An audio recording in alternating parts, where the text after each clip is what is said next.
guys, welcome back. So in today's video, I have not updated you for quite some time on everything that's going on in the army. So much is happening at the moment. It's been pretty much non-stop, which is really nice at the same time, but just like I can't even keep up with everything. So when I last spoke to you, I was telling you about intelligence and just basically how everything just went wrong in literally a second. Since then, so much has changed. So many different decisions have been made. So I have decided to join the reservists for military police. Everything has fallen through with the intelligence. It's still something that I really want to do, and that is always going to be my end goal, to get into intelligence. But as I was told that I wouldn't be able to join for at least another year, I had to think of another plan in the meantime, and all I really want to do is just to join the army. But I wanted something that wasn't going to stop me from getting into intelligence. It was pretty flexible, I can leave at any time, and I thought, well, if I really wanted to join the army, and I want something that's going to provide me all of those different things, then why don't I just join reservists?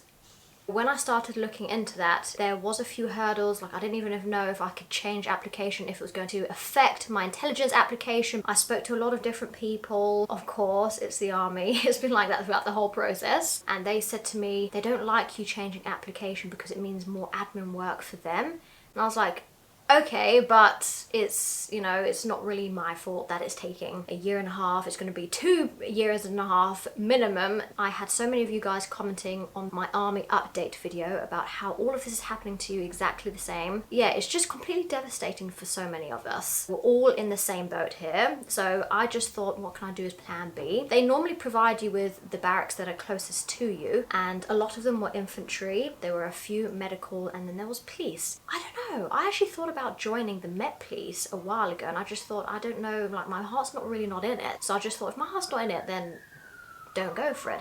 Talking about Met Police. And like I've always said, always put your happiness first. I just had this feeling, you know, what's the closest to intelligence I can possibly get? And I just thought, please, medic, I don't do so well with blood and everything else like that anyway. So I thought, it's not really the best thing to go into. And I was told from the start, it doesn't take half as long, because for some reason they've had a swarm of people wanting to join full time, but not so many people wanting to join reservists. So they said the waiting time to actually get in was a lot quicker. And also, if you have been through the process, like the assessments, and you've passed all of that, that's everything that you need for reservists anyway. So it's like you completely jump the queue because you have already completed a large chunk already. I have been in the process for about 2 months, maybe slightly over. It hasn't felt like a long time at all when you think about how long it's actually taken just to get where I am, like not even in the full-time application, a year and a half. The process of that has been making a new application. Some things you do have to redo, like the medical test isn't the same. My doctor's being a complete nuisance because I've handed in multiple of my medical forms and none of them get sorted, none of them get sent off, so I'm having so much trouble with that. For my full-time application, they're exactly the same. Like, I understand they're so busy, but this is just completely unnecessarily prolonging the whole process. You do have to fill in some other details again, even though you have already done it. Once all that's accepted, you can just move on to the next stage. Everything moved fairly quickly. Once all of that was accepted, they knew my test scores from the assessment center, all of that was passed. I went to the induction day there, where you just basically have a presentation. They go through everything with you, what to expect, what your commitments are of joining reservists, give you a little tour around the place, which was actually quite nice because you can see where you're working, you meet a few people, their standards, what benefits you get, meeting other recruits who are looking into joining the reserve police too. And a lot of the other soldiers there are also a part of the Met Police, and they just do the Royal Military Police in their own time. So if you are looking into doing what I did and join the reservists part-time while you wait, then definitely go and have a look at the barracks to make sure it's for you. Like, I also did it to see how long the journey was because I knew it wasn't the closest barracks to me, and to get a feel of what it's all like before you do commit. There are a number of recruits there, so if you have any questions, they can answer it for you. So I also found that really useful, just to actually speak to them in person rather than waiting for an email or something like that. I had an interview with one of the recruits the day after, year, so pretty quickly. All of that was done, then it was on to the vetting and just making sure I'm all clear, the DBS checks. That is what took the longest process out of them all. It did take a few weeks for all of that to be checked and done and sorted, and it did take a good few hours to fill out all of the forms because they do have such thorough checks. And so that's what's happened at the moment. But aside from the reservist, I'm still completely focusing on getting to full-time intelligence, hopefully sometime next year. And to get into that role, I needed to get another GCSE, so I've decided to do biology. I feel like I've completely gone back to school again.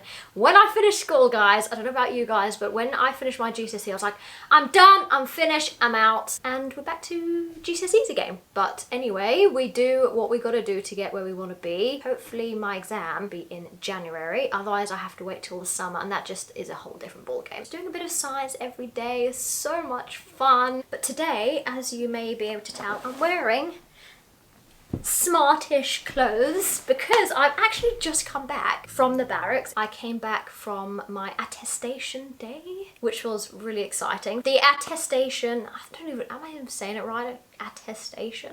You stand in front of a picture of the Queen. I just thought this was really weird, like I've never met the Queen before and I'm standing in front of a picture saying my oaths to this thing. You hold the Bible in one hand. They do ask you like your religion and everything, so they're very respectful in that way. They give you a card. The captain came in. They told me last minute, called me up about 6 o'clock last night saying, oh, and by the way, the captain's going to be coming in. And I was like, oh my gosh. So I didn't even have like really smart interview kind of clothes to wear. So I raced to the shops late last night just praying that everything was going to be open and just quickly grabbed something. So it was a bit of a nightmare, but all of that was sorted. So we said our oath. He was standing in the front. We had to have the Bible in our hand and we were reading off of this sheet saying basically we dedicate our life to her and her successors and her heirs. Blah blah blah. All of that's done. It takes about 2 minutes. So once you have swore your oath to the Queen, you get a certificate which has your name on it and is signed by the captain or your witnesses, because you have to have officers in the room when you are swearing your oath. And once you have been given your certificate, you are officially in the British Army, which was like we then had to go into the fitting department, and this man told us to try on these trousers and put this jacket on, measure our heads for our caps, and he just looked at me going, you're small. It's just the way that he said it. He was a very army man, just blunt and gets to the point. After that, it was the joyful document signing. Prior to the attestation day, they do give you like this list of what you have to bring. You have to bring your maths and English certificates, passport, driving license if you have one, proof of utility bill or bank statement. You have to have passport photos, which was an absolute nightmare. I was looking around for days looking for a photo booth, and I was out in London yesterday and I managed to go to this chemist, which strangely enough was doing passport photos. There was like no professional lighting or anything. She just literally stood there with a camera and took the photos. I was like, I literally could have just done this with lighting and a camera. Hi guys, at home. Anyway, has to be professionally done. 4 photos. I don't know why they needed 4, but that is for your photo ID. So you bring all of that with you. They all said prior, how many documents have you signed in your life? And I said, quite a lot. And he goes, well, double that. And I thought, oh my goodness, we're literally going to be here for hours. They sit you down. We got an army mug, which was really cool. I literally would say that's the highlight of the day. Made ourselves a cup of tea, coffee, and everything else like that, and just sat down and just looked at this wedge of paper. I thought, we're going to be here for a long time. Just basically what I say, signing our life away. So they ask for the contacts of your next of kin, your contact details, the barracks that you've chosen, your regiment. We were sitting there for about an hour and a half to 2 hours just filling in forms. I asked lots of questions about basic training, what it's like, because one of the recruits had just passed not that long ago, so his experience of it all is pretty new. He was telling us about how men aren't allowed to have electric razors, razors or foam when they shave. They can literally just have a simple razor and water, because if you're in an example, Afghanistan or something, you're not going to have shaving foam and electric razor. So they do these things to prepare you, and instead of having a gas burner, they literally just give you a few blocks and a matchstick and rations and 5 a.m. starts. They literally come in your room screaming, get up, you know, get running kind of thing, digging holes in the rain. He said that when he got home, because he was so used to getting up at 5 o'clock and just being screamed at, he used to actually wake up at 5 o'clock and go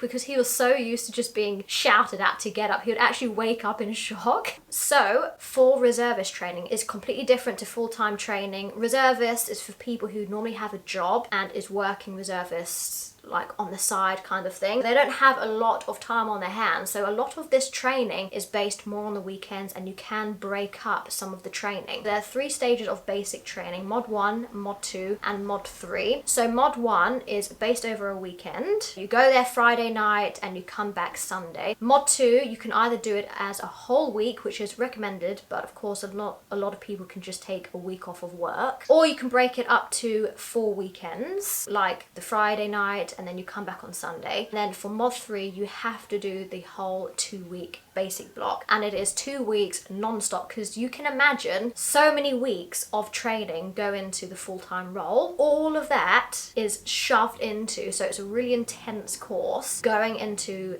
the reservist training. Once all of the fun documentations were done, the next thing was to book in for basic training, mod 1, which is just the weekend to start off with. This was something I was feeling like, I have a feeling like everything's going to be so booked up, and he did say they are completely rammed with everything. He went on the computer and had a look at all the dates. The first one that he found was in Purbright, which is the place that I really wanted to go to, on the 1st of October.